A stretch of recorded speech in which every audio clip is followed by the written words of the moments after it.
March 23rd, 1940, 11:58 at night.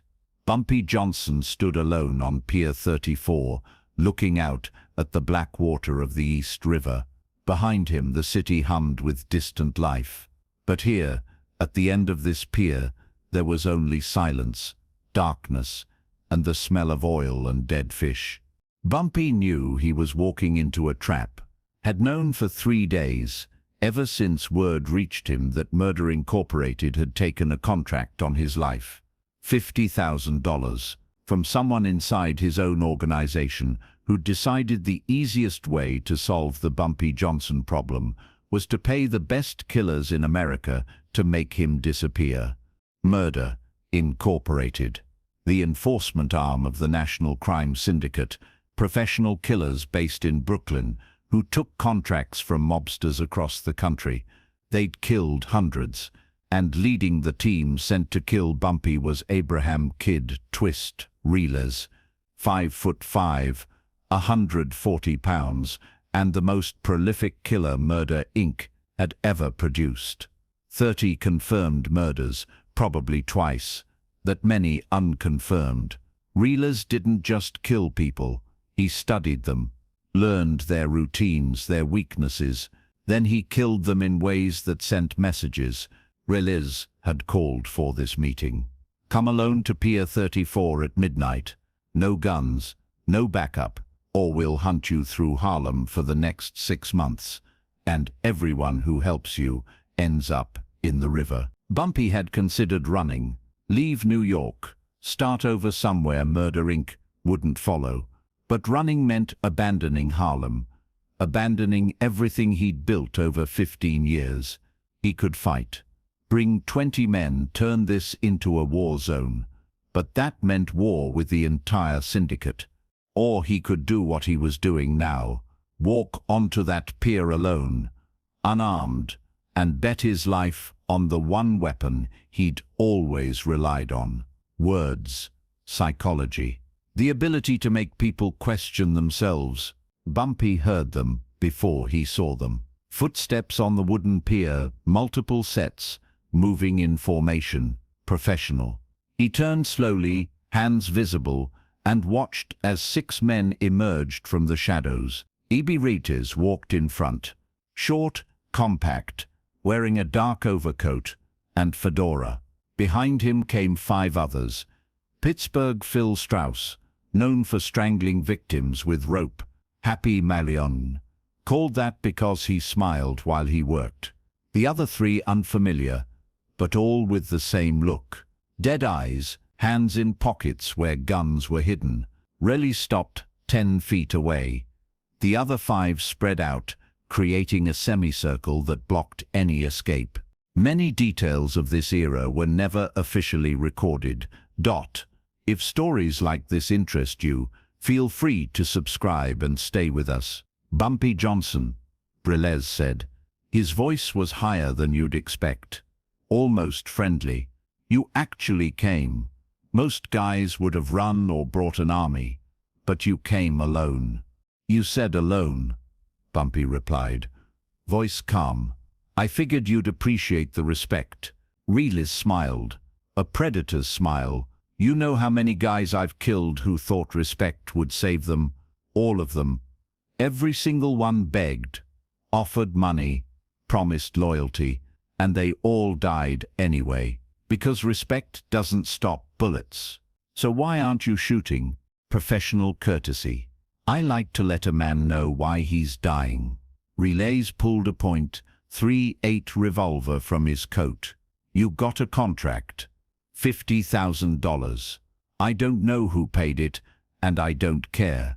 Someone wants you dead. My job is to deliver. He took 3 steps closer, now 5 feet away. But I'll give you a choice. You can run, make me chase you down this pier. Takes maybe 20 seconds before Phil puts a rope around your neck. Or you can kneel, beg if you want. Maybe I'll make it quick. The 5 other killers had their weapons out now. 2 revolvers, 2 automatics, 1 Thompson, enough firepower to cut Bumpy in half. The pier was isolated. no witnesses, no help. Bumpy didn't move, didn't reach for a weapon he didn't have, didn't drop to his knees, just stood there, looking at Reles with that same calm expression. "I'm not running," Bumpy said quietly. "And I'm not kneeling." Reles tilted his head. "Then what are you doing?" "Giving you a choice." That made Reles laugh. "I got 6 guys and 6 guns pointed at you. What choice could you possibly give me?" "The choice to walk away." The laughter stopped. "You think I'm walking away from $50,000. I think you're going to walk away because you're smart, because you've survived this long by calculating odds.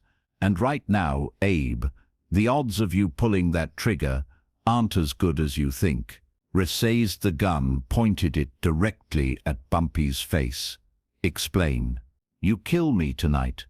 You collect 50,000. That's a fact. But here's what else is fact. Tomorrow morning, when word gets out that Murder Inc. killed Bumpy Johnson, every person in Harlem who ever worked with me is going to want revenge. Not because they loved me, because they'll be scared they're next. We've dealt with revenge before. Not like this. You kill mobsters. Criminals who understand the rules. But Harlem's different. Harlem's a community. 20,000 people who see me as protection. The guy who keeps the Italian mob out, who keeps corrupt cops in check. You pull that trigger, you're not killing a criminal. You're killing a community's protection." Reles's gun hand didn't waver, but Bumpy could see something in his eyes. "You know what happens?" Bumpy continued. "Riots, protests. They burn down Italian businesses, target cops who work with the syndicate, make Harlem so hot, so unstable, that every family from here to Chicago loses money because nobody can operate safely. You're bluffing." "Am I?" Bumpy took one step forward. The gun was now inches from his forehead. "You're a professional, Abe. You study targets. So you know I've been running Harlem for 15 years. You know I didn't survive Dutch Schultz, Lucky Luciano, and Frank Costello by being stupid. You think I walked onto this pier without a plan?" Reles pressed the gun against Bumpy's forehead, metal against skin. Cold, hard. The pressure was real. This was the moment before execution. "I think you're out of options," Reles said. "And now you're talking fast, hoping I'll hesitate." "No miracle," Bumpy said. He didn't pull away from the gun. "Just math. You kill me, you get 50,000, but you start a war that costs the syndicate millions. You think Lepke Buchalter is happy when Brooklyn operations can't run because Harlem's burning. You think Frank Costello wants that heat. The FBI's already watching Murder Inc. One high-profile killing that sparks a race riot, and they'll have political cover to shut you down." Reles's finger was on the trigger. Bumpy could feel it, how close this was. "Here's my offer," Bumpy said, voice barely above a whisper. "You walk away, tell whoever paid the contract I wasn't where I was supposed to be. Or tell them you did it, and dumped my body in the river, but you walk away, and I make sure Harlem stays quiet. No riots, no revenge, no complications. And what do I get? You get to stay in business. You get to keep killing for money without the FBI on your back. You get to live without wondering when some Harlem kid with a grudge puts a knife in you." Bumpy paused. "And Abe, you get the story of how Kid Twist Reles had Bumpy Johnson dead to rights and chose not to kill him. Not because he was soft, because he was smart enough to see the bigger picture." The gun stayed pressed against Bumpy's forehead for 30 seconds. 30 seconds that felt like 30 years. Bumpy could hear the East River lapping against the pilings, could hear his own heartbeat, steady despite everything. Then Reles lowered the gun. Not quickly, not like he'd made a definitive decision, but slowly, pulling the barrel away from Bumpy's skin until it was pointed at the ground. "You got balls," Reles said quietly. "Walking onto this pier, knowing what was waiting, standing there with a gun to your head, talking about math and politics like we're in a boardroom." "I'm still standing," Bumpy said. "Does that mean we have an understanding?" Reles looked at his 5 associates. They were watching, waiting for orders. Phil had his rope ready. Happy was smiling. But Reles shook his head. "Stand down, boss." Phil's voice carried confusion. The contract's complicated. Bumpy's right. This hits different than our usual work. We take this, we're buying problems we don't need." He looked back at Bumpy. "But don't think you're safe. That contract's still out there. Someone else might take it. I'll deal with that when it happens." "You do that." Reles pocketed his gun. "And Bumpy, don't ever put me in this position again. Don't ever make me question a contract. Because next time, I won't hesitate." "Understood." Reles and his 5 killers walked past Bumpy, heading back toward the warehouses. Bumpy didn't turn to watch them go, didn't move at all until he heard their footsteps fade, heard car engines start, heard them drive away. Only then did Bumpy Johnson exhale. Only then did he allow himself to feel the fear he'd been suppressing. His hands were steady, but inside, every nerve was vibrating. He'd gambled everything on psychology, on the belief that Reles was ultimately a businessman, and the gamble had worked, barely. The story of what happened on Pier 34 never became public, but in the underworld, stories spread. Within a month, whispers reached Brooklyn, then Manhattan, then other cities. Kid Twist Reles had Bumpy Johnson dead to rights and let him walk. The contract on Bumpy Johnson disappeared. Whoever had paid for it didn't try again. Bumpy lived another 28 years. He survived attacks, investigations, prison, and rivals.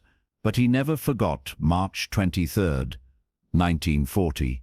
The night he stood on a pier with a gun pressed to his forehead and bet his life that the man holding it could be reasoned with. As for Abe Reles, in November 1941, while under police protection preparing to testify against Murder Inc., he fell from the 6th floor of the Half Moon Hotel in Coney Island. The official report said he was trying to escape. The sheets broke. He died on impact. But nobody believed that. Reles was 5'5", 140 pounds. The fall didn't match an escape attempt. He'd been pushed. Someone in the syndicate had decided Reles knew too much. When Bumpy heard about Reles's death, someone asked if he'd been involved. If the man who'd spared him had been killed on Bumpy's orders as delayed revenge. Bumpy's answer became legend. "Reles had a gun to my head and let me live. I don't forget debts like that, but I also don't mourn men who kill for money." He lived by a code that said everyone's life has a price. Eventually, someone paid his. That's not revenge.